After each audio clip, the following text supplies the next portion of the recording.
Siapa yang tak kenal dengan daerah Cihapit?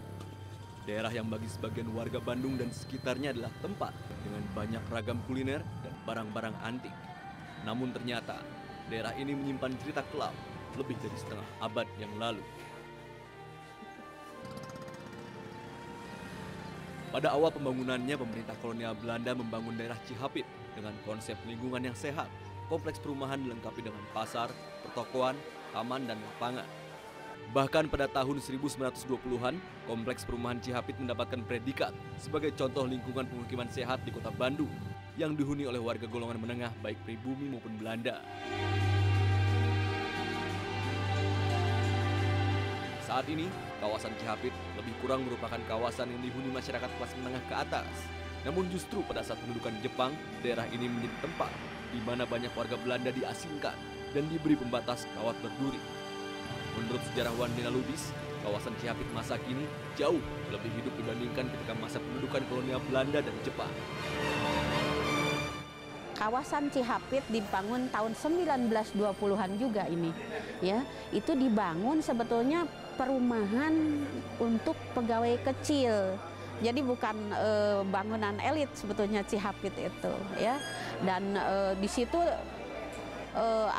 perumahan Cihapit ini dilengkapi dengan pasar, pertokoan. Jadi juga di situ ada kalau kita katakan ada taman, ya. Jadi diharapkan perumahan Cihapit ini menjadi contoh daerah atau kawasan yang sehat.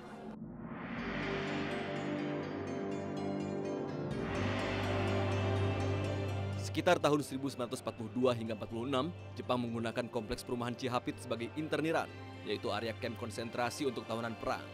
Pria dewasa, wanita, dan anak-anak warga Belanda ditahan di sini. Kamp tahanan pada masa penjajahan Jepang dibagi menjadi 3 kategori. Kategori anak dan wanita, remaja, dan untuk pria dewasa. Pemisahan kategori kamp konsentrasi tersebut dikarenakan untuk meminimalisir gejolak kekacauan yang dapat terjadi kapanpun apabila salah satu dari anggota keluarga warga Belanda yang teraniaya. Jepang membuat kamp konsentrasi yang dikhususkan untuk warga Belanda bukan untuk melindungi warga Belanda dari amarah warga pribumi, melainkan untuk menahan dan menyiksa warga Belanda. Warga Belanda dibiarkan kelaparan dan meninggal dalam kerja paksa, bahkan ada yang sengaja dibunuh. Kalau menurut Hans Krumper di bukunya Janji Pedagang Telur, Selamat Tinggal Hindia, dia itu bilang bahwa kalau misalnya ada kamp konsentrasi untuk menghindarkan adanya aksi-aksi pembunuhan dari pribumi ke orang Belanda. Nah, pada saat itu tuh 1942, November 1942 mulai menyeranglah Jepang ke Bandung, dan pada saat itulah Bandung mulai dikuasai oleh Jepang. Orang-orang Belanda yang udah mulai kalang kabut keluar dari ke selatan, dari ke timur, dari ke utara. Dia keluar dari daerah Bandung, tapi akhirnya bakal ditangkap dan bakal dijebloskan, ya bukan dijebloskan ya maksudnya, ditahan di suatu camp.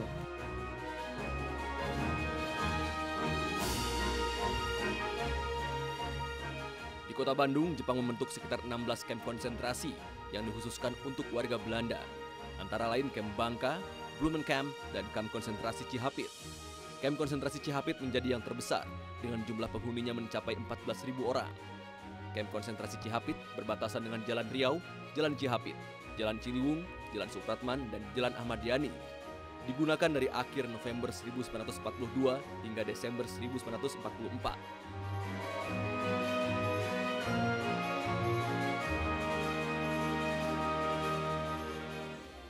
Kamp konsentrasi Cihapit berbeda dengan kamp konsentrasi lainnya seperti di kamp Kebonwaru dan kamp Sukamiskin. Kamp Cihapit berada di kawasan perumahan Cihapit. Kamp konsentrasinya pun berupa rumah-rumah yang ada di kawasan Cihapit yang isinya berjejal hingga 20 orang per satu rumah.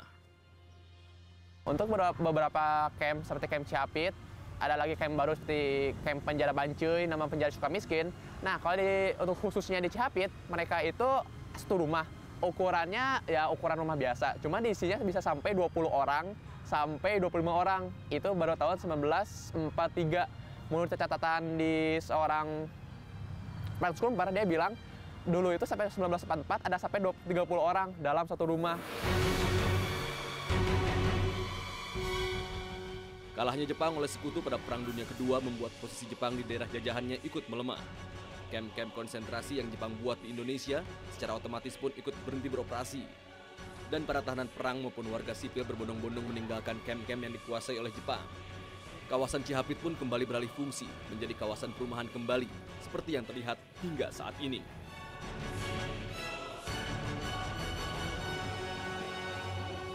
Namun tahukah warga Bandung akan sejarah kelam kawasan Cihapit? Tahu nggak, daerah Cihapit itu bekas kem konsentrasi waktu zaman Belanda untuk tahanan orang Belanda. Tahu. Tahu kalau daerah Cihapit bekas kem konsentrasi untuk warga Belanda? Tahunya hanya cerita dari orang tua. Hari ini, kawasan Cihapit menjadi salah satu ikon wisata kuliner dan barang antik di kota Bandung. Namun sejarah kelam Cihapit tidak akan pernah bisa dihilangkan dari sejarah. Tentunya, jika Anda semua mulai membuka mata dan buka telinga, karena yang Anda lihat belum tentu yang Anda tahu.